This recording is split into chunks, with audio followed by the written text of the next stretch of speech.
What's up, guys? We are live for a Monday update here on a Sunday. Thanks for jumping in and joining us. I'm going to give it just a couple seconds, see if we can get some people in here. I know there were some of us waiting patiently in the comments of the photo I put up this morning for the video. So let me get it pulled up and get your questions ready. Like I said, this is always better if we have questions and input from you guys. But yeah, we are live, so hopefully we'll have some people join in here in a second. There we go. That's crazy. Yeah, we're doing it. We're doing the thing. So how's it going, everybody? Hopefully you had a great weekend. Mike, I know you had a long night last night. I appreciate you joining us and being here this morning. We'll get to talk about Mike's journey here through all this here shortly. But yeah, we're going to go through kind of a recap of yesterday, go through the tournament, and just had a really good tournament yesterday. Lots of good competition. And then talk about the events coming up, and then we'll talk about Mike's kind of journey through MMA and jiu-jitsu. But the King of Texas is here, guys. He's here. He made it. We made it happen here on a Sunday. And yeah, thanks for jumping in and joining us. But let's start with the weekend recap here. So yesterday we had the submission only tournament. Was so much fun. We only had one kid compete. Colton competed. And you know, one of my favorite matches of Colton's maybe ever. We were just kind of talking about this, Mike, with your fight that we're gonna watch, but overcoming adversity, right? And like dealing with some adversity. And Colton went up against a kid who is really good, right? He's submitted several of our kids with this Kimura, and he caught Colton a couple times, but then finally Colton was able to make the adjustments in their final match against each other and really put on a dominant performance, but also win and submit him in overtime. And so to watch him come back, overcome that adversity and battle through was really, really fun to watch. It was definitely a highlight of the tournament for me. But we also had Elijah had his first tournament. He submitted his opponent twice, got gold medal. John looked really good. Brandon Ladd looked really good. Gabby had a twister, which was awesome. Damn. Right? So I haven't got to see the video yet, but I've only heard about this twister. And in a tournament? Yeah. Oh, that's crazy. At the sub only. That's tournament disrespectful. In the gi too. Yeah. Oh, that's even worse. So, oh. Yeah. So. Oh my god. Yeah, I cannot wait to see the video of Gabby's twister, but I've heard a lot about it, and super excited to get a twister under our belt. Paul looked really good as well. Brandon Latimer stepped in on really only a week's training to jump in on this. He's been out of town and had the opportunity to come in here, train really hard for the week, and went out and competed this weekend and did really well too. So I think I got everybody. John, Brandon, Elijah, Paul. Yeah, Paul looked great too. I didn't get to see his last match against Aiden Naylor, but he lost the first one and then came back in the gi and ended up winning. So again, it's always cool to be able to make those adjustments in between, and yeah, for him to come back and do that was pretty cool. The more kiddos competed down in Springfield at the AGF tournament down there. All had good showings, lots of good stuff from those kids. I only got to see a couple of the matches so far, but even in the losses, staying super technical, listening really well, and yeah, stuff they're gonna grow and continue to learn from for sure. But a great weekend and a great Saturday of competition. Last thing I'm gonna say on this competition, I told Mike I was gonna get a little salty here as we talk about yesterday's submission only, because I'm gonna pull it up here. We'll go screen share for a second. Oh, I got it pulled up. He's got the receipts. You can see right here. I got receipts. They have us down for 6 gold medals. They did not ever finalize Gabby's last gold medal. Well, you see, we're in 4th. We were tied for 4th. We were tied for 4th. Gold medal's worth 8 points. 8 points would have put us in 2nd place. So the medal that we didn't get registered for would have put us in 2nd place. So I am a little bit salty about that, not being able to come home with the team trophy. But we know the truth, and yeah, super proud how everybody performed, and really we took this tournament. We kind of jumped in on last minute. Most everybody jumped in here last minute on this tournament, and for us to come out and even just take 4th is pretty awesome. But yeah, we should be in 2nd if the numbers were all finalized. And who knows, maybe somebody else didn't get finalized too. I'll be the bigger man here. Next tournament? But yeah, we'll get the next one. There you go. Get the next one, right? But just keep it moving. But yeah, super proud of how everybody performed, and yeah, looking forward to the next one too, right? yeah, we'll go ahead and get through the next few events here real quick. New gear is on pre-order. Hopefully everybody's seen that already. There's still a little bit of time to send in send me your sizes if you guys would like one of these. I'll switch back to screen share so you can see that. There's the rash guard. It's the same kind of like wave pattern we had on our long sleeve t-shirts. That's going to be carried out through most of the stuff this year. So yeah, those should be in about a month. Super excited to get those in. Same cut and everything as last time, which were really good. Let me tag everybody here real quick to get a few more people in here. Boom. But yeah, there's still, if you guys would like to pre-order to guarantee your size, shoot me a message and we'll make sure we can get one of those for you. But the shorts and the rash guard be 50 a piece. They'll be 60 once they get in. So, and I'll only have a few extras of this one. We won't have a ton of extras. So if you guys want one of those, let me know. Bam, we'll have that over here. I like those. Yeah, they turned out pretty clean. Cool. They turned out pretty cool. I mean, the last rash guards we did were so much better than the first ones. The fit is so much better. The shorts, I love the fit of the shorts, but the rash guards quality has really jumped up. I feel like this. Are you a long sleeve or short sleeve guy? You know, I actually prefer the loose fitted shirts now.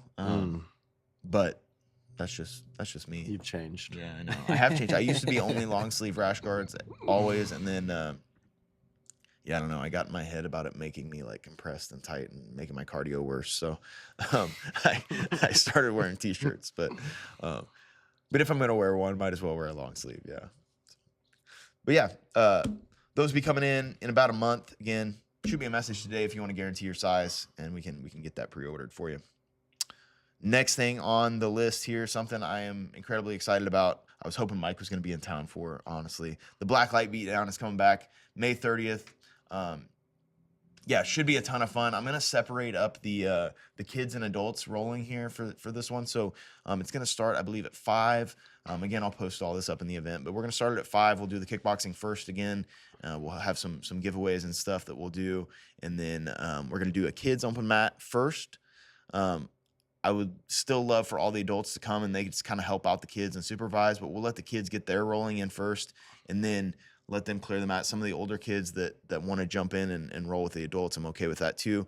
But I want to make sure we have enough mat space for all the younger kids to be on there and roll. Last time it was just a little chaotic having the younger ones and the. It looked like fun though. It was a blast. It looked like fun now. It was so much fun. Like yeah, yeah, such a good time and can't wait for it again. But yeah, Black Light Beatdown May 30th. Hope to see you all there for that. Again, totally free. Bring a friend, and yeah, come get some good rounds in, get a good workout in, doing something fun, doing something a little bit different. After that, though, the next big competition, AGF, June 13th. This will be a great tune-up for those of you that are going down to Texas. If you can compete June 13th, AGF always has a good size group here and get some good competition in at AGF. The weekend before we head down to Texas to Mike's country, his it's gonna be a lot of kingdom. fun. Yeah. A lot of fun, a lot of great competition to watch too. Yeah, it's gonna be a fun time. So yeah, heading to ADCC Texas is something I wanted to. You know, me and Mike haven't gone. We've talked about going over plans for what all we're gonna do. That we really haven't done that yet. I said I was gonna bring a whole Excel sheet ready to go. That didn't happen. But yeah, we will. We're gonna meet up with Mike while we're down there for sure. You're competing, correct? ADCC? Yeah. Now you're locked. Now you're getting. I mean, right? I kind of have to. Yeah. Yeah. So I mean, but yeah, super excited to take the group down there. I think we have close to like 20 something people coming down, which would be super fun. And not only the tournament, I'm sure will be amazing. I mean, have you done an ADCC before? You've been to. I went to watch Brian and a couple compete in Florida. Yeah. So I went to one, but I haven't competed. Are you an IBJF guy or an ADCC guy? There's a correct answer to this. Anyone that says IBJJF is wrong. Yeah. So please tell me. Yeah. Yeah, no, definitely ADCC. I like their rules and their style a little bit better. Absolutely. And it should be a huge tournament. You know, I mean, you can talk kind of about the Texas jiu-jitsu scene down there, but I mean, you train at a couple different gyms down there, right? Yeah, it's a little different. There's some pretty high level guys, and it's a lot of fun to learn down there. But I'm glad that my base started up here. Yep. Definitely. But yeah, we got I'm sure there'll be a ton of competition down there. I know a couple other gyms up here too are driving down there to to compete in Texas. So it should be an awesome tournament. Again, any of those of you that are interested and not in the Facebook message yet, let me know, and I can put you in that Facebook message, and we're going to continue to, as we get closer to time, we'll post more information and stuff in there. Try to do a team dinner at least once, maybe a couple times. Hopefully maybe a pool party at the hotel, those sort of things. And should be a lot. Are you Texas barbecue or Kansas City barbecue? What's the move here? It's always Kansas City. Always Kansas City. Yeah. Texas has some great barbecue for sure, but I just think KC does it the best. Salt Lick was amazing when we went there. Yeah, in Texas. You it like was that? So good. You thought it was better than up here? The sauce was. Oh, that's crazy. It was that was my jam. But yeah, we actually ordered a bunch of that sauce afterwards just because it was so good. For home? It was so good. Yeah, and the sandwich was massive. That's awesome. But yeah, looking forward to getting back down in Texas, eating some good food with the crew. So should be a ton of fun. Again, as we get closer to time, we'll post more stuff in the group. But if you're interested, I can add you to it. And we'll have a good time down in Texas and hopefully rack up some medals down there. So next thing on the list here is Stride Worldwide. I know we talked about this a couple weeks ago. Mike is, whether he knew it or not, was the founder of the term Stride Worldwide. He just said it in passing one day, and I kind of like put it in my pocket. I'm like, we're going to use that eventually. So if you guys have photos, anything not in the gym, right, of you wearing Stride gear, tag me in it, send it to me. I would love to get that album started, but I'd like to get like at least 5 photos from different people to start that album and start a post and get that going. And something we can just add to over time. I know we'll plan on adding to it in Texas for sure too. But the weekend after ADCC, we come back. We have Waterfest that Saturday. We'll have the parade again, which was a ton of fun last year. We got a bunch of these little stress balls. I don't know if you saw this, Mike. We got these stress balls. We had like 500 of these things that say Stride on, and we threw these out at people off the float at the Waterfest parade. So we're going to do the same thing this year. We won't have classes that morning, but the next day, the 28th, Brian Harris, someone you know very well, is coming up to do a I leg think lock I'm seminar. coming back just for that. Let's go. He called me, and I struggle with that in my game, I feel like, a lot. And so I know he knows what he's doing down around there, so he called me, and I was like, I guess I'm going. Hell yeah. So yeah, I'm excited for that. It'll be a ton of fun. And I think, like you just said, the leg locks are one of those areas that I feel like everybody kind of wants to improve on, or at least wants to know how to avoid and defend. And sometimes the best way to know how to avoid and defend it is to know how to do it. You know what I mean? Like, exactly. Like, that's why I want to learn it. And that's what Eddie was saying at the seminar we went to. He's like, we don't have leg lock injuries at the gym because we're training them, and everybody understands like what the other person's wanting to do. And if you're caught, you're caught. You know what I mean? Yeah, definitely. And that's where the injuries happen, is when people don't know where to go, what to do, they roll the what's wrong happening. way and Exactly. snap their stuff. Exactly. So, super excited for the Brian Harris seminar. June 28th, 2 p.m. Should be a really good time. Now we're on to you, Mike. All right, here we go. Once again, leave me some emojis if you're in here. Drop some clapping hands for the King of Texas. Maybe some crown emojis for the King of Texas here. And yeah, please drop your questions in here too. I would love to. Like I said, I think that it makes it way better when we have questions coming in and have your guys' input here as well. So, but I'll start with a couple questions that were in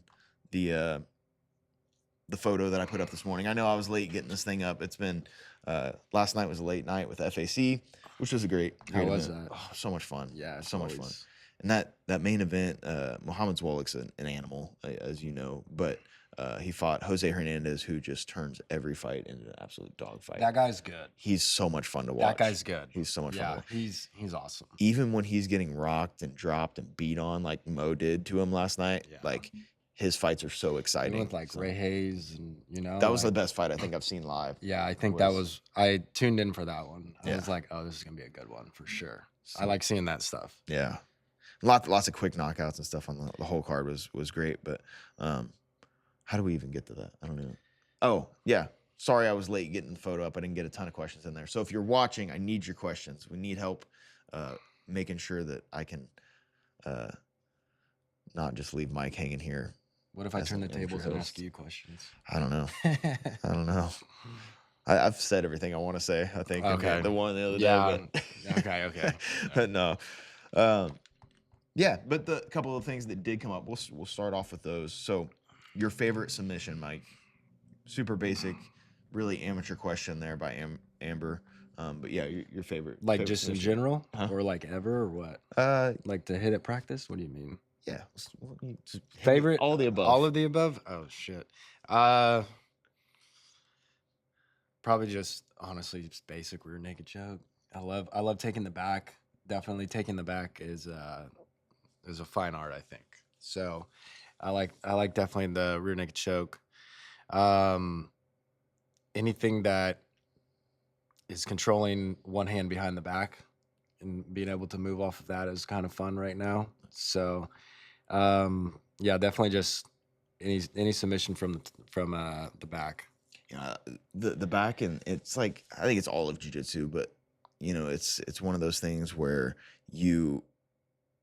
there's a lot at the ground level, but the way you can like follow the back and stay on the back, kind of the stuff you talked about with Tyler in class on Thursday, of like the details on just how being able to hold it and stay when they're moving, like, and following them, I think is what makes your back game so much more high level. You know what I mean? Yeah, you gotta, almost like you were talking about with the legs, you gotta know what's kind of coming. How are they gonna react? How are they gonna move off of this kind of thing? Where are they gonna fight the hands at, etc.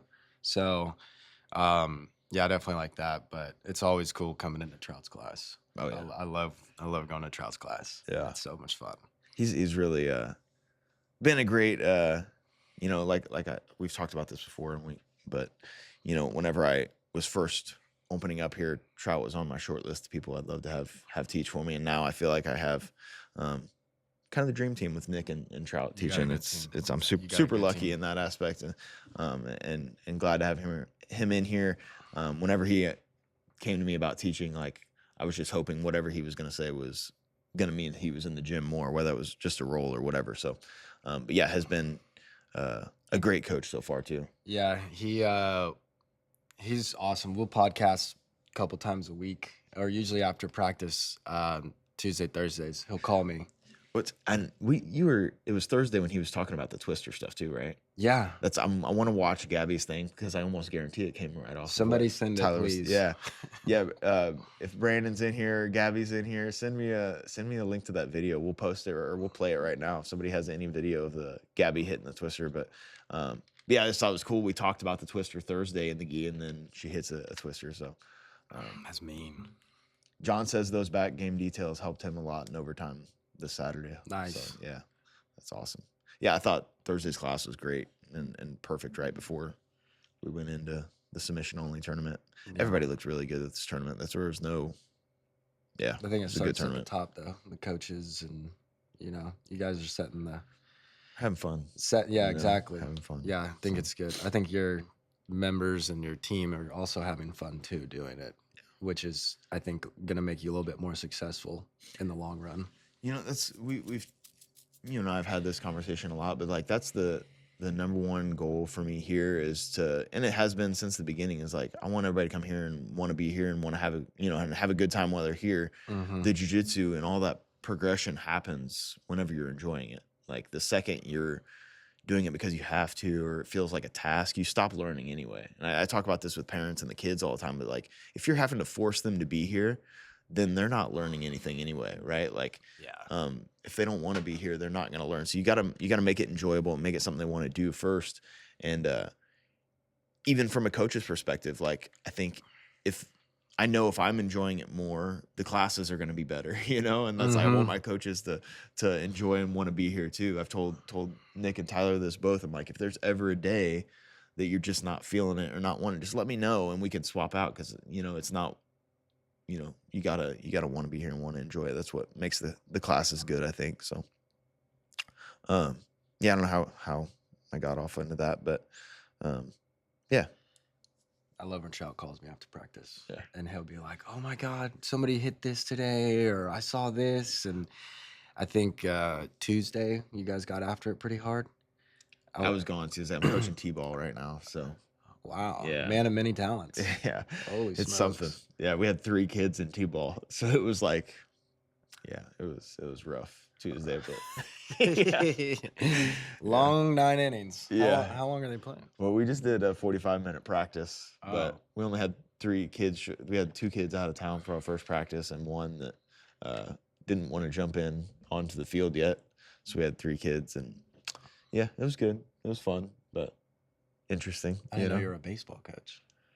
I just do the best I can. You know what I mean? That's awesome. Yeah, I don't know. That. I don't know if you call it t-ball baseball, but yeah, they're all 3-year-olds, and it's a lot of fun. You know, Blair's playing her first year this year, so yeah, that's good. But yeah, I wasn't here Tuesday for that class, but yeah, Tyler has really good classes where they do just like really push it a lot of times too, and get a bunch of live stuff in, and definitely is great for competition to get prepped for those. I mean, you can talk about this, the difference between just regular rolling in here versus rolling like the anxiety or a fight, even like your anxiety is so much higher, and that pressure, just like the adrenaline's harder to recreate in here, you know. Like, oh yeah, there's no way. Yeah, because you're not nervous going with these guys. Yeah, you see them every day. It's not that they're really good, but you just you roll with them every day. You kind of know their game and they know yours, and one of those. So it's a lot different once you step out there. But I feel like jiu-jitsu matches are not as nerve-wracking. Yeah, obviously. That's probably especially the more you do it too, right? Like you started out doing just jiu-jitsu. Yeah, I mean, me and Trout just did jiu-jitsu, and like for a couple years, I thought fighting was stupid. I would watch it, but I was like, I would never do that. That's and we'll get to it, but Mike is the classic example. It's like, I'm going to do one. And the next thing you know, he's a pro fighter. So, yeah. I don't know how I got suckered into that one. That can kind of take us into our next question, though. Here, advice that you would give yourself as a white belt now, as a brown belt. Oh, that's a good one. I would probably say the advice I'd give to myself as a white belt right now. It sounds very generic, but be patient. Every day is a new day to get better, so it doesn't matter what happened at practice the day prior. And don't worry about anybody else's journey in the sense of ranking, but try to help everybody get better. Just be as good of a teammate as you can be. I think that's a big thing. It's like, yesterday's practice doesn't matter. Make sure that you are helping your team get better as well and prep for tournaments. And, when you have a competition, they're in here for you. So when they have a competition and you don't want to go on a Thursday, but this is your main drilling partner and he needs the prep work, you better go. Yeah, I liked what you said about the not worrying about other people's journey too, because you'll find like the longer you do this, like everybody's different on how like different ways people promote, different coaches promote, but also like the time different people are putting in. Some people are doing 5 days a week, some are doing twice a week, but some people also just pick up things quicker too, you know what I mean? So like everybody's got their kind of own path there when it comes to that. And one of the best things one of the things I enjoy the most of when it comes to talking about promotions is I think Frank Mir said it, is like, in a way, you kind of got to belt people based on their potential too, right? So somebody who's 70 years old doing it is probably going to have to progress a little bit quicker than this young and hungry 18-year-old athlete who is going to be in this for a long time competing. Like, it's going to take longer for him to get promoted just because he's got the level of black belt's going to be different by the time they get there, right? So yeah, Frank Mir said that made a lot of sense to me. And so I think that's everybody's, not to get off too much on promotions. That's something I'm going to talk about eventually one of these days, but everybody's on their own path, and everybody's reason, I guess, for getting promoted is going to be slightly different. Everybody's ability to progress is going to be slightly different. So kind of just zoning in on your own and trying to make everybody around you better. You'll get better in the process. It's kind of like one of those when you're younger, you don't really understand why your parents are punishing you or doing something a certain way. And then 15 years later, you're like, oh, now I get it. Yeah. So I did have that conversation recently, actually. And I was just like, hey, thanks for, the way this was done. I appreciate it. I think I appreciate the back end of the journey a lot more now because of that. Yeah. So I've had that conversation with a lot of kids recently. I feel like where it's like, man, it's not that you're not necessarily ready for that next belt, but you're still young in this. You still got plenty of time in this. Like, I want to make sure we're fully developed into. There's no rush on it. We should not be rushing this. Exactly. There should be no rush. Yeah. Especially for the kids. Yeah. They should just be enjoying it and having fun. For sure. I mean, yeah, if you have somebody that's cleaning brackets out, every weekend for 5 months straight, okay, maybe a promotion. Yeah. But also, you just want them to enjoy it. Yeah, 100%. You want them to leave with a smile. For sure. 100%. Which you introduced me to teaching kids. That's what I was going to get to you teaching. I even put in a thing that you had, Mike's kind of done everything in the sport in my mind whenever it comes to it. He's fought professionally, done a ton of jiu-jitsu tournaments, still actively does jiu-jitsu tournaments and jiu-jitsu match, like professional jiu-jitsu matches, and has taught. I mean, you've taught probably every kind of class, right? You've probably taught a jiu-jitsu class at some point. I mean, yeah, but not like not the adults that like I've stepped in. Yeah, but I'm not like coaching. But you've taught an adult class for probably, I'm sure, MMA and jiu-jitsu. You've probably in fitness kickboxing. Yeah, right? You started me on that. That's where it all started. And then the kids class too, right? Mike stepped in on the kids class and was a phenomenal kids coach. Do you have any what advice can you give to parents or kids? Because we do have kids that watch this too. A lot of my kids to the kids watch this, yes, or adults. It doesn't matter. Give us some kids wisdom here. I know it's been a little bit, but you were a phenomenal kids coach. That was my favorite job ever. Yeah, I swear. I think I've had a lot of cool jobs, but there was nothing more like rewarding than seeing somebody that starts out and they can't do a front roll. Yeah. And then they do a front roll all of a sudden in 6 weeks, which you're like, wow, it's a front roll, but no, the kid's 5. Like he doesn't know what he's doing. Or getting a submission or something like that. Like seeing that growth is really cool because they have no clue whatsoever. Yeah. So I love seeing that. Advice for the parents, I would say, if we're being honest, don't worry about your kid's belt. You're not the coach. As long as your kid is being taken care of by the gym and the coaches that are there, and nobody's getting hurt, I think you should be, just kind of watching. Because when that happened with me, I would be getting approached by parents of like, hey, so-and-so's not getting promoted. What's going on?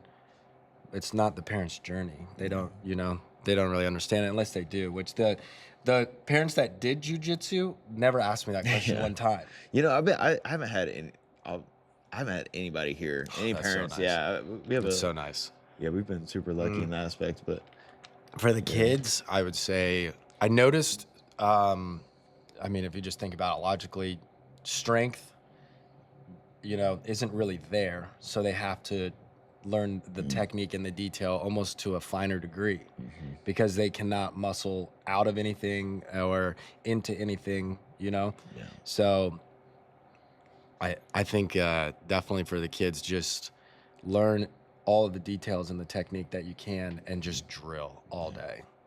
But that was the best job ever.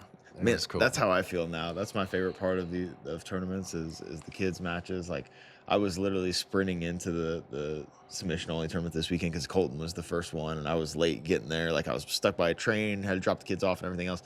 And I was running in and I thought I was going to miss one of his matches. Luckily I got there for the end of it. But it's so rewarding watching the kids and so much fun. And especially when you get these kids who just like lock in and love it. And,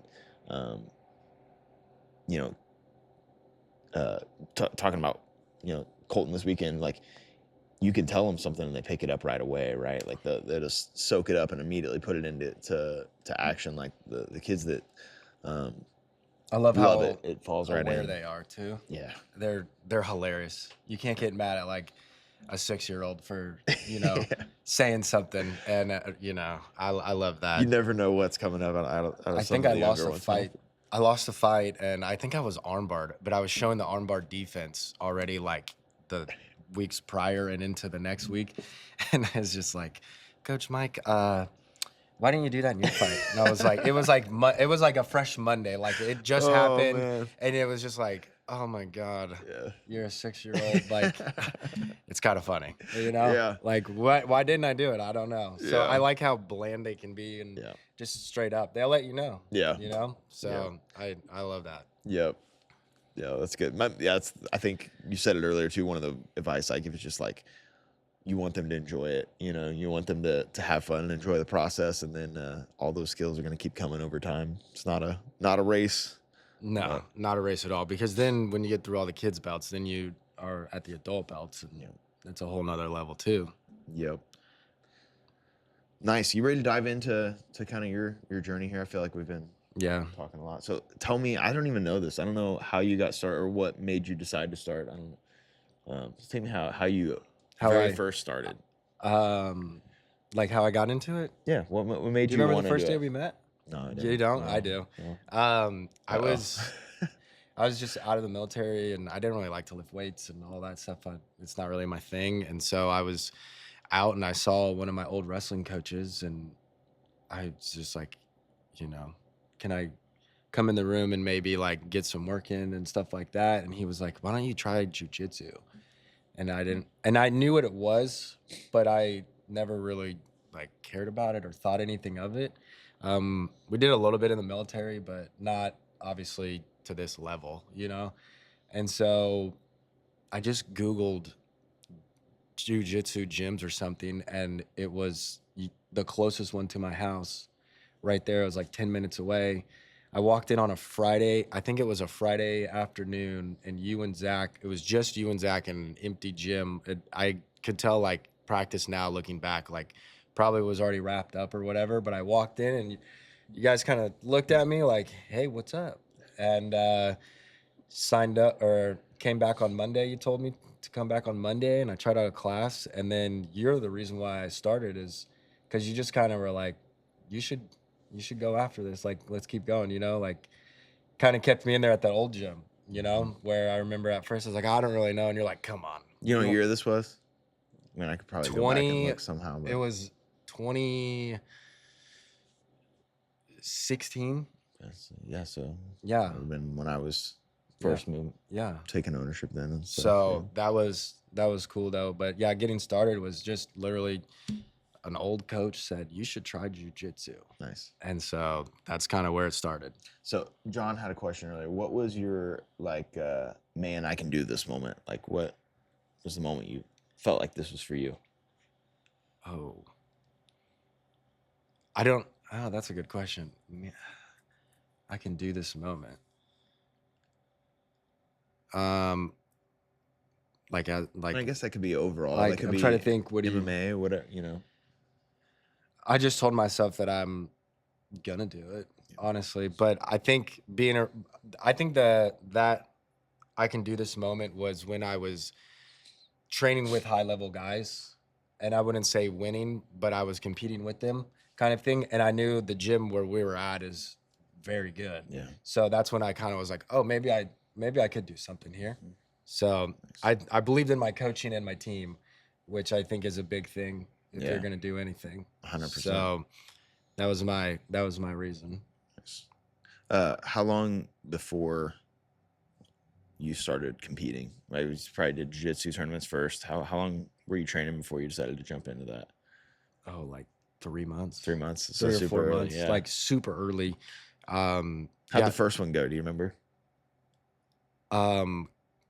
Clay Gall, remember Clay, beat me in the finals match, and that's how that went. But we had a big bracket, nice. All white belts. I got DQ'd that day. I didn't know you couldn't the slam. I didn't know the slam. I didn't know you couldn't slam, but that was my. I do remember that tournament now that you say that. Yeah, I remember watching that. I think I got stuck in a triangle and I just picked up and slammed, and then I was DQ'd, and I didn't know what that meant.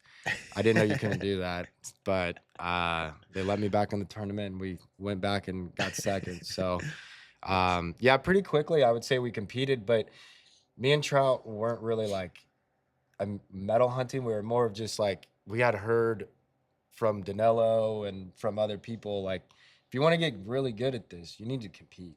Yeah. Or train a lot.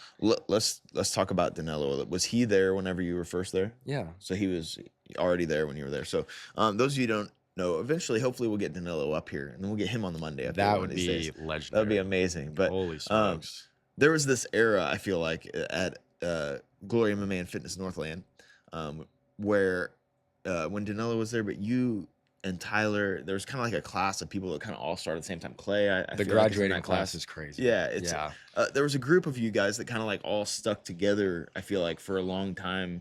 And I like remember when all you guys started, pretty much all you guys are still doing. I don't know how much Clay trains anymore, but like you, Tyler, Big Mike, we're all kind of. Brian was like a blue belt, yeah, at the time, or just got his blue belt. Yeah, Brian, and I'm trying to think who else now, but Nick Grass. Nick Grass started same time too. 2 months before me, and Trout started 1 month before me. Nice. So like we had a crazy good core group kind of to start with. Yeah, and I think you know that all kind of happened like right around the same time, like we said. And Danilo was there. He was you hear me say a lot, this black belt from Brazil that used to teach for us. That's Danilo, right? And super high level black belt, but more importantly, was just a super positive figure in the gym, right? Yeah, he was awesome. He was awesome, very positive, and knew we all were, or at least a lot of us took care of us, and that's where he created, or me and Tyler created the hashtag white belt probs, because we would be like, you're not going to submit us with pressure, and then he would submit us with pressure, and it was embarrassing, Yeah. But Danilo's a good soul. For sure. Yeah, he's one that I'm just dying to make whenever he makes a trip back to the States to make sure we can pack some rooms for him a couple different times while he's up here. You know what I mean? It'd be so much fun, if Danilo's coming up here, I'm for sure coming back. That is awesome. Yeah, his son is who's like, I don't know now, probably 10, maybe not that old. Is like a pretty elite level youth soccer player. Yeah. And was supposed to be on the national team and come up here and play last year, but hopefully that happens eventually, and we'll get him up here and do some seminars with Danilo. But I think, we can talk about this a little bit, like having, he was just a great person to have in the room, a great, there was never any, I don't know how you would explain his coaching style, but it's like everything's just fine. You know what I mean? Yeah, it was never negative, and it was always like, I can help you with whatever you need, kind of thing. And I think you hit the nail on the head, like when he just like cared and took care of everybody. Like he poured a lot into that class that we're talking about of people, and kind of created a bond there. Not that there wasn't already. I think Zach does a really good job of that as well, but kind of created a little bond amongst that class of people who have stuck together and trained the whole time. And it's so important to have people, like I said in my little video, I think when it comes down to it, the people that are in your journey or in that you come across, they all add a little to you over time, right? And having that group that can kind of stick together and train together makes it so much easier to show up every day. Yeah. Hey, why were you not at practice? Yeah. Hey, what are you doing? Well, we worked this, and this week. I know you're on vacation, but this is what we were doing. You can come back and work that stuff now. It was a big accountability thing. It was also just, I liked them more than my own friends sometimes. Like I had so much. My friends would be like, we're 25 at the time, and why do you not want to go out tonight and this and that? I'm like, I'm going to practice in the morning. I'm going to go hang out with Trout and Brian and Matt and Zach and all of my friends tomorrow morning. I think I kind of fell in love with just like the group of people I was with, because I didn't realize the network, but also you just have good people around you. And I think it makes life a lot more enjoyable. All right, guys, we are back. I think we're live. Sorry about that. Power went out at the gym. Not sure what happened, but clicked off. It's been a wild week here at the gym. There's a fire over at Dollar Tree, Friday, and I got called, had to come up here and talk with the fire department, let them in and all that stuff. So it's been a crazy week, but we're back. we're live. Everything's rocking and rolling. Drop me a comment if you're back with us here. All right, let me know who's in here. We got 3. All right, 4. Here they come. All right. Thanks for putting up with it. It says Gabby's in here.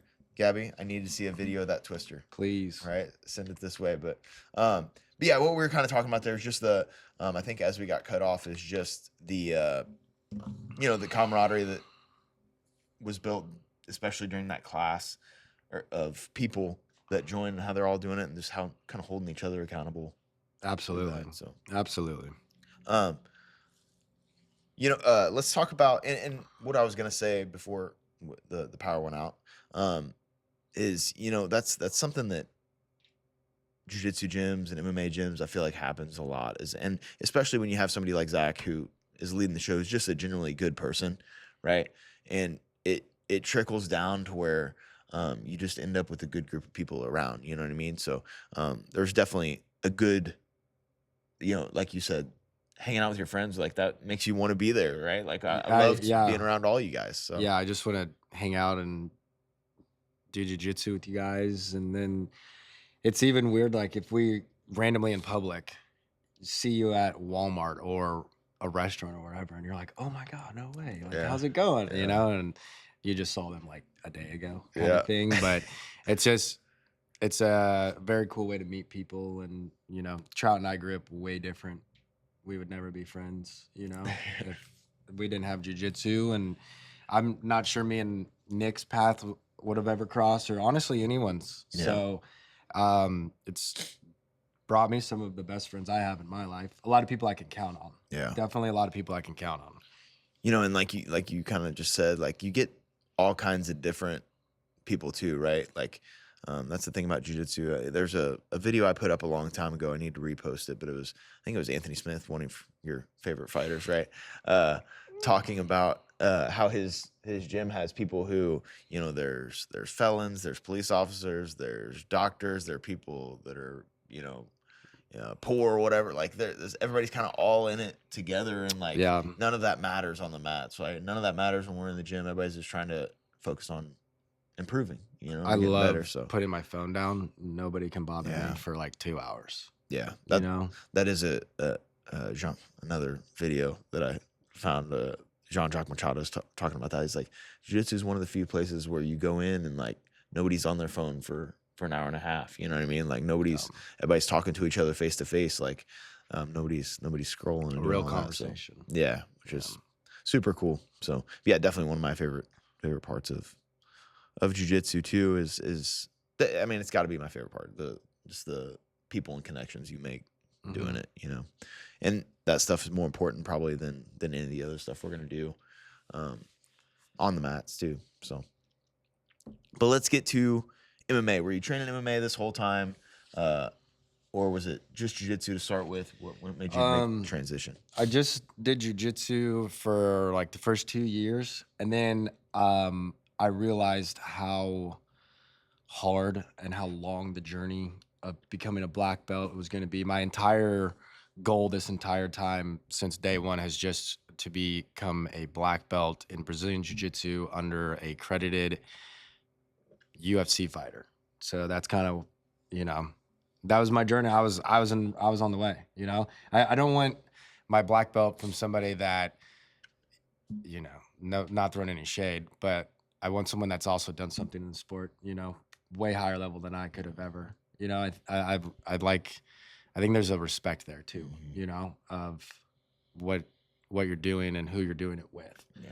So I just did that for 2 years, and then I realized it's going to take me forever to get a black belt. And so I tried training, stand-up rounds, etc. And I hated it like so bad. And I was so terrible. Oh my God. It was atrocious. It was just, a 7-year-old could have beat me up. It was bad. Like I had no hands. I didn't know what I was doing. But it was something else new to learn. And it was also with a different group of guys too. You have your jiu-jitsu guys, some trickle into the MMA stuff, but also it's got a whole new feel and a new group as well. So that's how I got into fighting. I was like, well, I went to David Onama's last amateur fight versus Garrett Armfield. I still have the ticket because Grant Dawson was on the. Nice. Was that a KCFA? Yeah, Yeah. I still have the ticket, and Grant was on the front of it, and I watched that, and I was like, okay, this is cool. I might do this once, and then I got hooked. Yeah. I just got hooked. I mean, and your style had, I mean, and I think that kind of is from the top down too, but your style kind of fell right into MMA when it comes to jiu-jitsu though too, right? Like you weren't, and I don't think I ever saw you pull guard or anything crazy like that. So No, not yet. yeah. Not yet. So- No, I have not pulled guard in a fight. I don't know. But that. even in like jiu-jitsu competitions, like you'd rather be on top using the wrestling, Always, pressure passing, yeah, and all that just stuff. pressure So. pass. But I think that's why I liked our gym so much, is because it was really tailored to my game without me even asking. Yeah. You know, so I liked that a lot. Yeah. So how long before you had your first MMA fight from when you started training? Oh, maybe a year Yeah. or so. Zach was Training really MMA big. or training in total? Oh, It was a no, few years, training right? just MMA. Yeah. Yeah, so I'd have been like on my 3rd year or something Yeah. like that. That's Because I think I thinking. was still a white belt when I was fighting. I want to say when I first fought, I was still a white belt. So Zach's rule was, you know, okay, show me you want to do this. Prove to me. Don't just talk about it, which I feel like sometimes bothers me, where people don't put the effort and the work in, but online it looks like they do. But Zach was very strict on, you're going to be here for jiu-jitsu practice, and then you're going to be here for MMA practice every day, kind of thing, to show me that you want to do this. And so that's just kind of how I started doing it. And I didn't know what I was getting myself into. I'll be real with you. I had no clue at all. I didn't realize even like a tenth of what I was about to experience.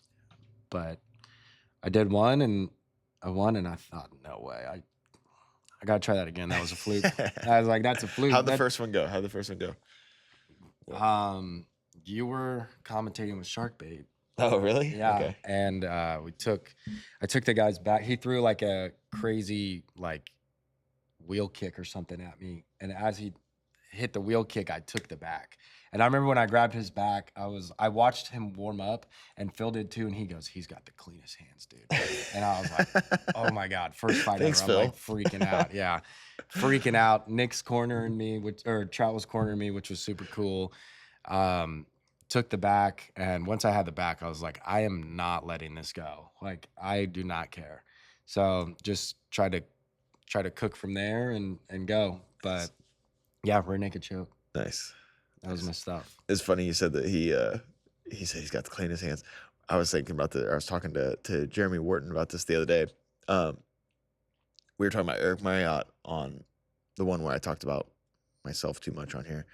And before I walked out, like right before I'm about to walk out, Eric's standing there. I'm talking to him. I'm like telling him something like what I wanted to try to do. He goes, it doesn't matter. In about 5 seconds, you're just going to start windmilling punches anyway. I'm like, oh, thanks, Eric. Like, thanks for the confidence. You know what I mean? Yeah. But like that right before you're about to go, he's got the cleanest hands. Like, oh man. Yeah, he was not that had any pressure. Warm-ups. I thought, oh my God, this is not going to be pretty. And like one of my best friends from the military surprised me and flew in, and my family was all there, and I was just like, I cannot lose. Yeah. Like, I cannot take an L today, please. But yeah, that feeling I think is what got me hooked. But I think it was more the feeling of winning and knowing how much work I put in just to get my hand raised. Yeah. For like merely nothing. Yeah, and that's what we've kind of talked about multiple times on here, but just the respect to the sport makes the process that much more rewarding, right? Or the win that much more rewarding. And really, if you put in all the work that you're supposed to and you do all the things you're supposed to, like, it's going to be rewarding either way, right? Like you're going to look back, you got to be able to look back on and be like, I did everything I could. You Absolutely. know what I mean? Like, if you're not doing that, then Phil gave me the best life advice ever about fighting, and he said, there's not a lot of people that get rich doing this. Phil would be a great podcast guest. Dude, by the way. I was on the phone with him on the way here. He said, what you doing today? And I said, I'm going to do a podcast. And he said, I actually talked to Matt last night. Yeah. And I said, yeah. But Phil would be a good one. What was the advice? Oh, sorry, I interrupted No, you. you're good. Phil was just, he said, very few people get rich off of this sport. So if you want to fight, you have to do it because you love to do it. You cannot fight because of any other reason. Yeah. You know, and I feel like that advice carried me a long way, where I would maybe not be doing as well as I should, and I'm like, oh, I'm not loving it right now. Yeah. I got to find that love again. But then when I did love it, you know, then you know how it goes. You're all in. Yeah. Every day. I don't even want to go home. I just want to live here. Yeah. Yeah.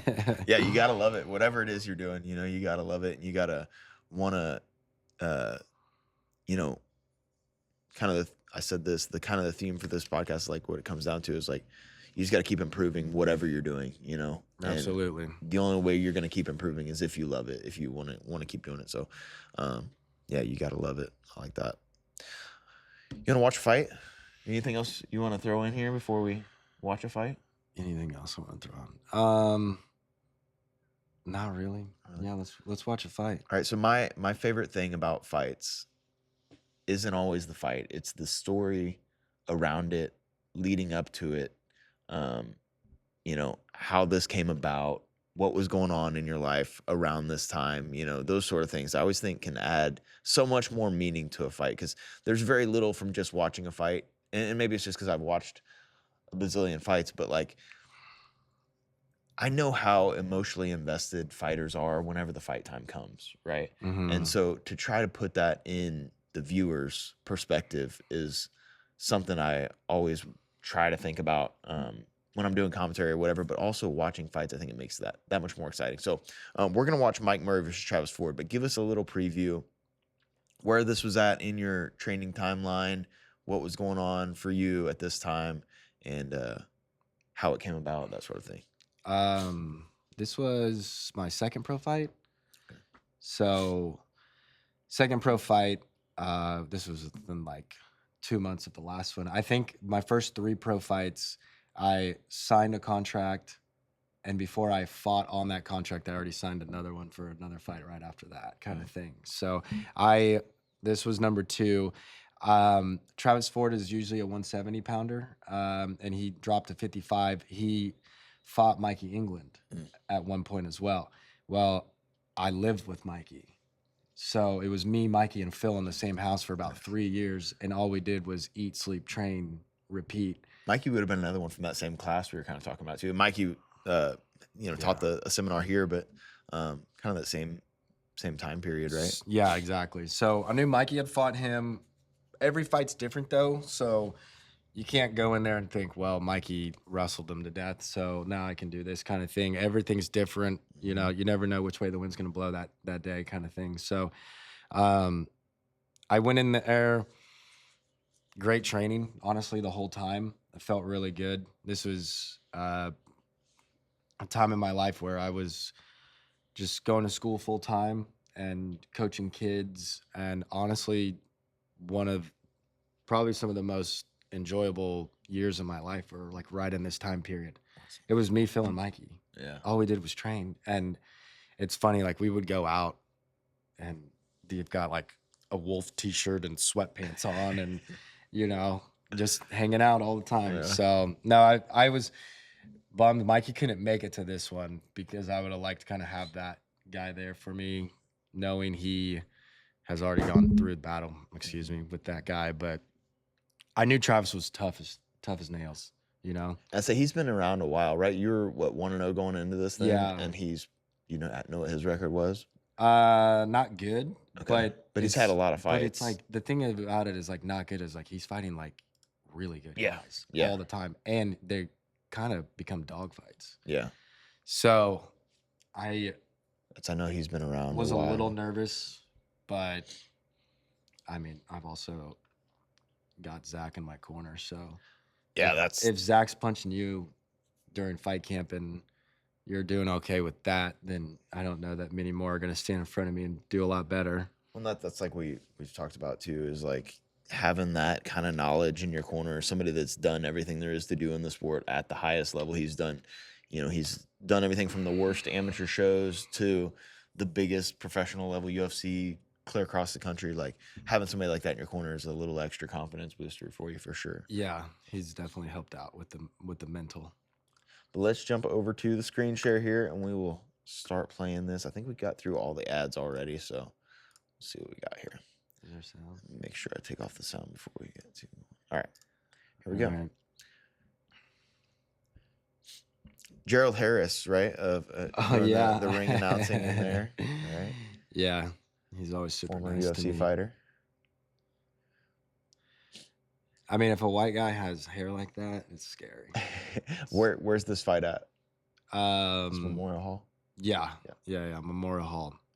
I was very nervous for this one actually because I was 1-0, and I know going 1-1 versus going 2-0 is a bigger thing, and then also I think he was probably physically stronger than me, but yeah, I was a little bit nervous, but I also believed in my coaches, and he was cool backstage. I noticed after a while, like, just be respectful to your guys. There's no Conor McGregor in here, but I throw this crescent kick right here because Phil, 5 seconds before I walked out, he said, "You won't throw a crescent kick in this fight," and I was like, "You want to rewind it? You want to watch it again?" Nah, I mean, that's what got me put on the ground though quick. But he's right before I walked out, he's like, "You won't throw a crescent kick," and I was like, "Yes, I will," and I threw one. But no, Travis. Nice thing to the body there. Very right here, I get dropped with a middle of the body shot kind of thing. So, I mean, that one was bad. It was just a knee straight in the middle, and I thought, at this point in time in the fight, like, there's no way I'm pulling out. There's absolutely no way. You know, I like everybody's facial reactions. That one of them had their hand over their face, like, "Oh no!" And Pam's back there, like, "Yeah, it was a real one. It wasn't fake. I swear." Tell. No, you could tell. I'm sure we'll get a replay here in a second, maybe.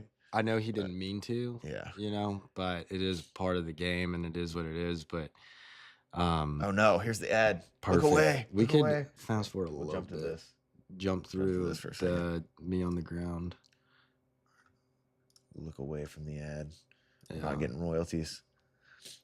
So tell me, how many were you a big ticket seller? You have a lot of people in the crowd here for this then, since it was in Kansas City, or what? I usually did a little bit. How long have you been teaching kids? Because I know, I mean, that's got to be a thing too, having kids watching you fight. The kids watching me fight was crazy. Yeah. That was always scary as heck. Yeah. You don't want to be, to those kids, you're kind of Superman, and you don't want to lose in front of them. And if you do, you have to lose with a lot of grace. Yeah. You have to show them that this is just how you lose. Yeah.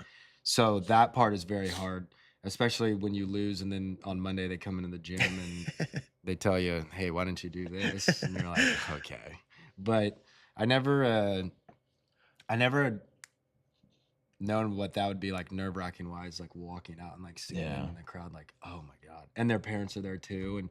And then it's just a whole thing. But ticket wise, I would normally do like 100-ish over, under, and That's a lot of people for a local show. That's pretty cool. Yeah, I'm very thankful for that. I got lucky at the gym. People buy tickets, and then a lot of my friends, I grew up here, so it was kind of a fun thing to do. But I didn't realize how much work it was. Like, you got to sell the tickets, and you got to train, and move them around, and bring the money on time. Yeah. Okay, so at this point, I'm hurting bad. Like, I am just not about it at all. I'm like wondering in my head, how much time is left in this round, honest to God. I'm just It's not still pretty early, right? Yeah, this was like a minute or two in, but man, it just hurt to move. He knees me hard right here, bang. Yeah. And then I'm like, all right, let's just figure this out. His jiu-jitsu was like kind of weird. One of those guys you roll with that just, he's not super savvy, but he's got certain things that just work. Yeah. But I mean, I did everything wrong here. My head's down. I'm just holding on. Like, I'm telling you, my breathing, I was not feeling good at all. Shape. Yeah, I was not feeling good. But he, like I said, was stronger. He throws up this triangle, and I'm thinking, there's no way I'm tapping at this. I would rather die. That was like my mentality going into this. So I thought he was going to grab underneath the knee, but he didn't. And then that's when I was like, this is perfect. Step right over. But he didn't go armbar. I thought he was going to go armbar here, but he didn't go armbar. And this is where we rolled out. Thank God, because that triangle is tight. But when you get here in a fight, what do you do, man? Yeah, that's it. That was the exact same position I got beat up in. My what do you first do? one, I have no idea, because if I let go, now he has the bag. Yeah, see, I went for a knee bar right there, and whenever I went my fight and got punched in the head a whole bunch of times. Yeah, I was. So fight off another submission. I wonder if I'm being a little theatrical because it's probably not that deep, but I mean, yeah, I'm just kind of trying to. I'm just thinking like, nah, I'm not gonna let you win today, kind of thing. I'm just gonna have to fight through this round and keep it moving. I have Zach's right there in the Yeah. corner though with Stefan. Stefan was always a great cornerman. He did our strength and conditioning, me and Mikey's strength and conditioning. So it was always one of those, like having it in my corner. He knew this whole fight camp, the whole 8 weeks, like what we were going through kind of thing.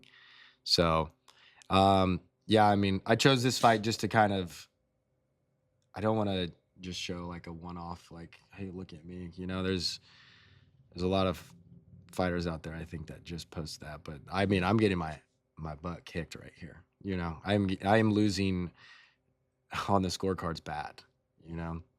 So a little baby cut on the side. But yeah, I was really just, I was just kind of trying to swim. He is strong. And I love the country folk. They're yelling, you can hear him yelling in the background. Yeah. I'm like, get him, Travis, get him. I'm like, yeah. That sounds like his family. I mean, his last name's Ford, you know? But no, he just beat me up right here. It sucked. But at no point am I really thinking about giving up. Which, I mean, Nick and I talked about this on his, but like, that's when you know your training's paid off, is in these situations, like one of two things happens. You either break, right, and you give up, or you battle through it and keep working forward like it's not even an option.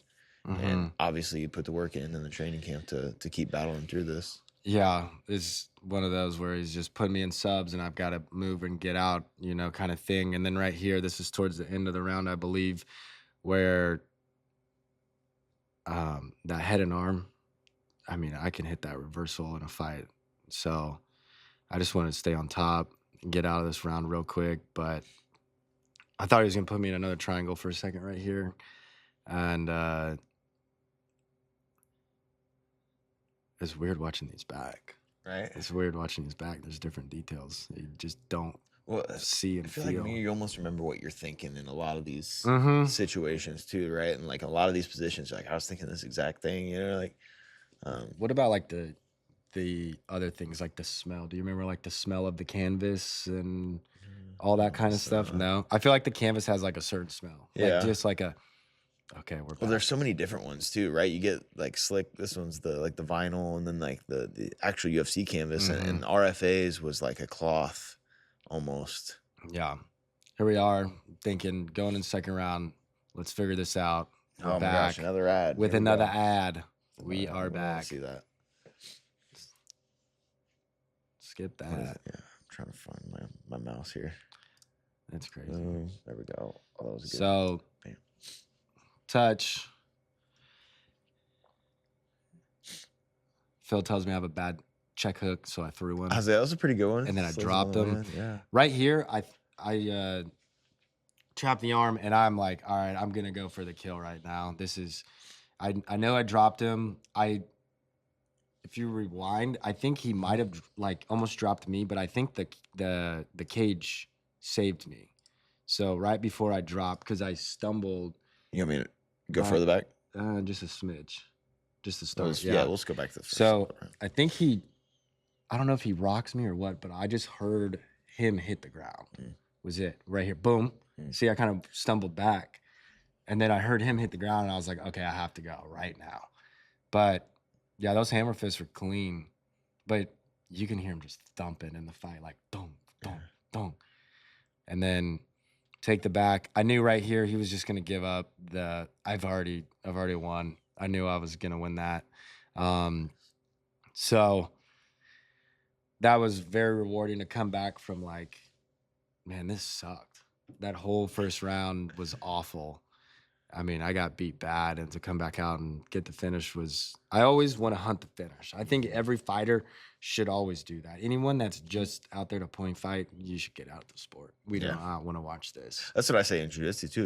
If you're fighting No. for points, you've already lost. Yeah. You know I what want mean? I want the sub. I definitely want the sub. A knockout's Yeah. cool, but like a submission is sweet. Yeah. Just from the mental Yeah. standpoint of it all. Like I have a Nice. grown man that's trying to inflict harm on me, and I'm able to mitigate that. I just had this conversation with one of my parents, talking about their kid stood up to a bully at school. And I was like, that's the great thing about jiu-jitsu is like, you can just take somebody down and hold them there. You don't have to hurt them at all. You just hold them down, and it's so much more defeating because they can't do anything to you.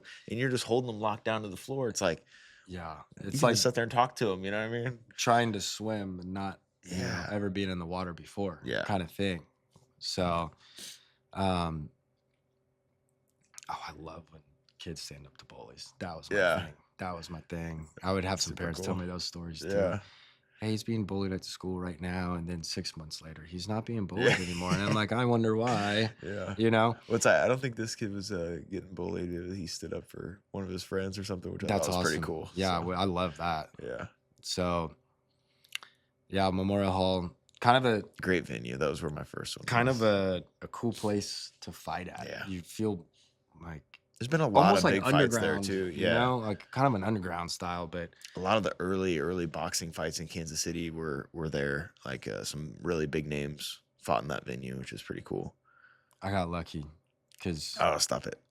There's no luck. It's the preparation, you know, just like I just said, like you put in the work in the gym to be able to overcome that adversity, which is what we talked about why you wanted to watch this one to begin with is you know, you had to overcome a little bit, and it's not that quick, clean knockout or whatever, right? You battle through it, and absolutely, which is so much more rewarding in the long run. yeah, So, it really is. And even when you train with other guys, to see them get through that in their own way is also like Yeah. one of my favorite things, like how Trout did in his fight. And oh, I've yeah. seen Nick do that in fights or, Yeah. you know, training camps and things. And it's always so rewarding to see them like break that barrier, Yeah. you know? And make adjustments. And you know, I've probably said this on here before. If I haven't, I don't know. But you know, my favorite quote is, you know, the biggest difference between successful people and unsuccessful people is the amount of time it takes to overcome adversity. And that overcoming adversity thing is everything. Like if you can be the one that can make adjustments quicker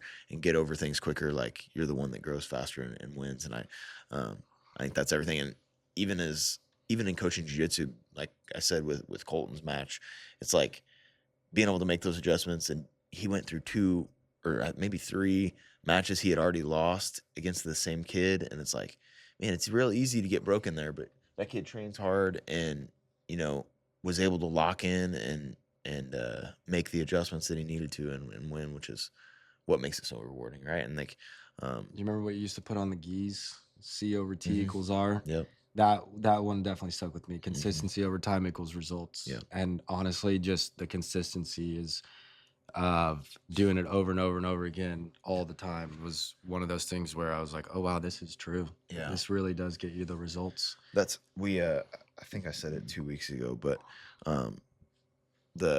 you are what you do consistently, not what you do occasionally, right? So Ooh. and that's not just All right. like I used to look at that a little bit different until I heard somebody else talk about it, but it's like you are your habits. You are exactly what, like, and that's not just your physical weightlifting, all that, you know, physical fitness. It's also like your personality. It's like how you're interacting with people, how you're treating people consistently. All those things I think matter.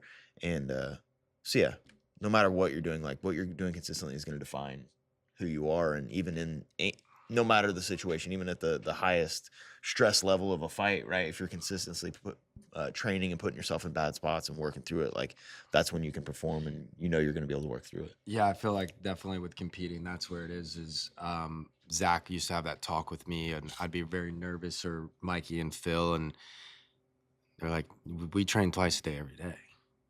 What do you mean? You've put in all of the work. The people that should be nervous are those that did not put in the work, but then showed up to the dance Yeah. to try and get on the dance floor. Those people should be nervous. Yeah. So I definitely believe in, just put in the work. but it sucks sometimes. Sometimes you just want to relax. Yeah, that's understandable. But make it fun, you know what I mean? Yeah. Make it fun. Myself, but I got a question for you. hit me. What's your favorite? You don't got to say the name or the person, but what is your favorite submission you've seen somebody hit that's a student of yours, adult or kids? Colton's Gogo Plata. Oh, he hit that? Yeah, he hit a Gogo Plata in a tournament. He's like 12. He hit a Gogo Plata, and the best part about it was, like we've talked about, the training paying off is what's rewarding, right? My God, we went to this Eddie Bravo seminar and did the Gogo Plata, and Eddie was talking about how, the kids should love rubber guard, whatever. So we came back for like 3 weeks. We worked nothing but rubber guard, throwing over that one Plata, and we could pull it up. I'll watch it a million times. You have it? Oh yeah. Oh, hang on, give me just a second. We'll pull it up. But yeah, he did it to a T. Oh man, that's awesome. He did it like perfectly to a T from how we had been drilling it, Mm-hmm. And I'm afraid I'm gonna lose it if I try to do it on there. Let me see if I can pull it on my phone real quick. But yeah, that was the coolest submission I've seen live, because like I said, he's 12 years old. I would have retired right there, bro. I'd have been done. I'm like, listen, he's 12 years old, but I just did the Lord's work. We're out of here. That's super cool. That's what's rewarding, I think, is like whenever. Did he do jiu-jitsu before here? Mm-mm. Wow.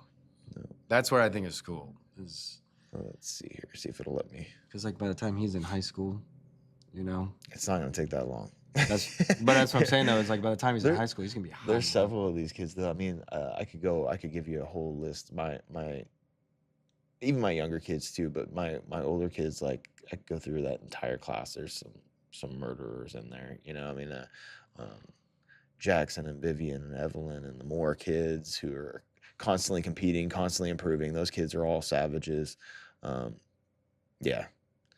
But yeah, the kids is so much, I don't know, it's so rewarding to me. The kids matches are more rewarding in my mind than, let's see here, we got it. It's definitely more stressful in my mind as a coach. Oh yeah, the emotions. Like I told Nick this. I'm like, I came in here yesterday. I knew I had to commentate that night, so I'm like, I'm gonna make sure that today I'm not gonna get too fired up and yell too crazy, because I don't want to lose my voice or anything for tonight. It lasted about 30 seconds. It didn't last very long. No, it's all right. That's really cool though. Yeah, here we go. I can't believe you haven't seen this. I feel like I've showed everybody a million times. I was tagging everybody when I move away. Let's see communication. Here.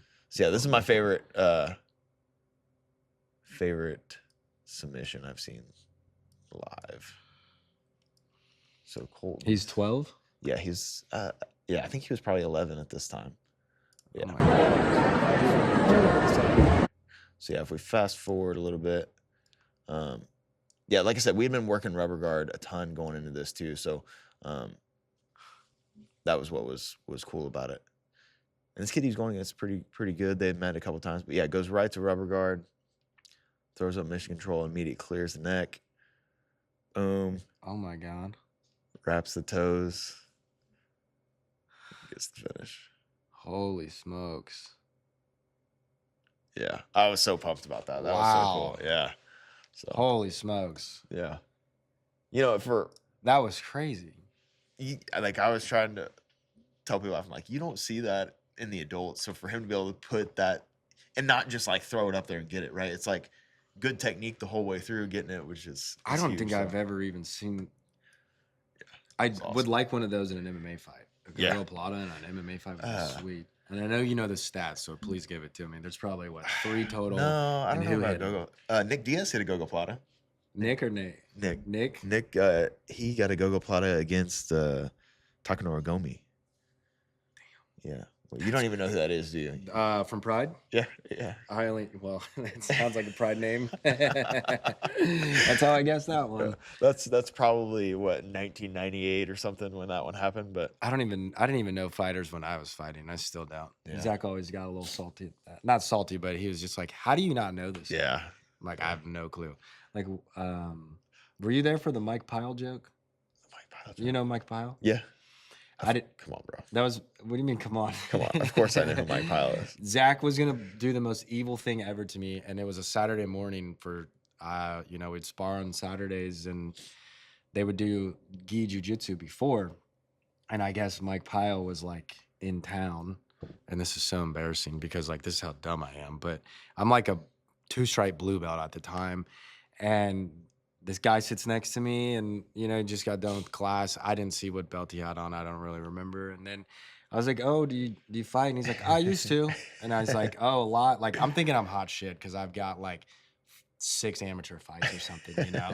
And I was like, "Oh, how often do you train now?" And he's like, "Not as much as I'd like to." And then Zach's like, "Why are you asking him about fighting?" And I said, "What do you mean?" And he's like, "That guy fought in the UFC. That's Mike Pyle." I was like, "I don't know who that is." And he said, "Well, you're lucky you didn't come to jiu-jitsu today because they were going to put a white belt on him and have him go with me and just let That would have been awesome. let me eat some crow." So anyways, that's how I found out about Mike Pyle. But I'm terrible with like MMA athletes. I'm bad now. Like we were talking about on the broadcast last night. Like my references from 2007 to 2013 are pretty darn good. Like, but all my references are from them. I was referencing Anderson Silva and Rich Franklin last night, and the Stipe and Ngannou fight, the first one. Like, holy smokes! So all my references are from way back when. But it's so hard to keep track of all of them now, just because there's so many fights. Every weekend, every single weekend. Actually, yesterday. 6 a.m. Yep. My boy Carlos brought us. Yeah, I woke up. That's crazy. I woke up to watch Tim fight. Tim lost the decision. If you guys didn't see that one, but looked really good the first round, and then lost the other 2. But I woke up early for that. Went straight to the jiu-jitsu tournament. Came home. Went straight to the fight. So it was a full day of combat sports, and I wouldn't have it any other way for sure. It was so much fun. But I love if a fight card is at like 5 o'clock. Dude, I love the mornings like that because I can just get up and turn it on. Like, I love those. Like 11 o'clock, it's overseas. It's like 11 a.m. And you're like, oh, I guess I'll make breakfast and turn the fights on today. I'm like too old now. The fights come on, or the main event will hit at like 11 p.m. at night. And I'm like, I can't do this. I can't stay up. Or 10:30 or whatever it is. Like, it's funny. I'll catch the highlights. Sometimes I'm like blowing Trout's phone. I'm like, oh my God, did you see this? And he's like, I'm going to watch it tomorrow. I'm not staying. Yeah. So, oh man, it's good. Well, Mike, anything else we missed we should talk about? Not that I can really think of. If you're still in here, if you have any questions for Mike, drop them in. All right. If somebody's still with me, if you made it all the way through, let's leave something leave me an emoji for Mike for coming in here after being up all night. His sister got married yesterday, right? She did. It was awesome. So we had so much fun. Me and my brother played golf. Tee time at like 7:30. Watching the fights though, obviously on the golf course is a great day. And then we left straight from there to the wedding venue, and she got married. Beautiful wedding. Love who she's married to, and the families are all good, and it was a lot of fun. All my cousins are in town, and aunts and uncles and brothers are. It was a great night, but I forgot how long those days are. Yeah, it was a long night for Mike last night. So I'm glad he was able to make it here this morning. Appreciate him being here. Appreciate you making this special trip up to Excelsior just to do this. So. I will always be up here. I love this place. I love what you've done and what you're striving to do, and you've got a great thing going. A lot of great members too. I always feel welcome when I walk in here, and it's weird. You're an honorary Stride member. I love wearing Stride stuff down in Texas. It's so much fun. But no, I love all the members in here and just the style, and it's clean. Everyone's always it's like you've known them for 10 years. I think that's a cool thing about jiu-jitsu is you feel like Jay, for example, love that guy. Mm-hmm. And Joe and a lot of them where I didn't know them personally outside of this, kind of thing. So I really like that welcoming. Yeah. Always. We're glad to have you anytime, for sure. And look forward to seeing you in Texas again. I think we're going to see you. Will we see you before then too, or no? Yeah, I'll be back in 2 weeks for another wedding. So yeah, hopefully. I got one of my best friends getting married. So nice. I'll be back in 2 weeks. So if you're in town, please come beat me up at Stride. Let's come get some rolls in with Mike for sure. Has always been one of my favorite training partners, favorite people to roll with and train with. There was lots of times in the later years of training where it was just me and Mike and Nick hitting pads and rolling, and it was a lot of fun, right? Those are some of my favorite training sessions. We're getting some of those little rolling sessions in with Mike. So practice would be at like 5 or 6, and we would, an hour or two before that, just roll and hit mitts, and yeah, that was a fun time. I didn't know Matt could crack on the pads though. By the way, this man's too humble. I have a video of me Mike holding pads for me, and the song is great that I put with it. It's like, I don't know shit, but I just make it look what I'm supposed to do or something. It was clean. It's like, I don't know anything. It was clean. I didn't know what I was doing either, bro. I was just holding the mitts. I had no clue. It was fun though. We got these thigh pads, and so Mike would just let me kick the shit out of his thighs, which was a lot of fun. I remember when he bought those, because I was like, oh man, I just saw those, and I would really. And you're like, I bought some for the gym. I thought, yes. Well, the leg kicks are my favorite thing. So that was a lot of fun. It was always great to train with you in between the classes and the rounds, and I mean, back then you were a Zions guy. Yeah. And you've changed course. Yeah, First Form is where it's at. What I heard. I can get the wholesale account. So cover my addiction. So yeah, I mean, I'm glad that that's your addiction. Yeah. I'm glad we got you covered. But no, I really appreciate you having me on, and always welcome me in here. And anybody that's ever in Dallas for work or whatever it is, hit me up if you need a place to train or want to train, kind of thing.